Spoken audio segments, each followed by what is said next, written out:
Have you noticed that your turbine flow meter is providing inaccurate readings or excessive pressure drops? This may be caused by a damaged, stuck, or worn rotor.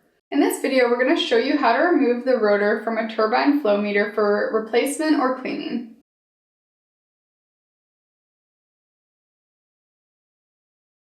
We'll be performing the disassembly on a G2 stainless steel turbine flow meter.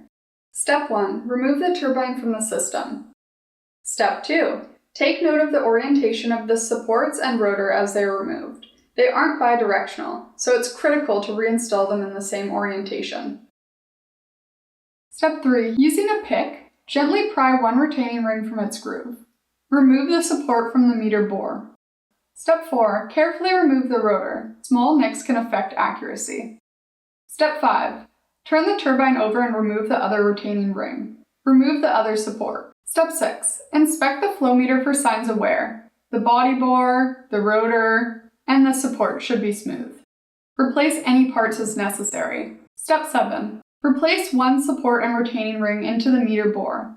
Parts should drop easily into place with little or no force. Align the retaining rings with the alignment tab on the supports. Step 8. Install the rotor with the wide end of the rotor's blades facing the direction of the flow. Step 9. Turn the turbine over and drop the second support into place. Put the final retaining ring into position.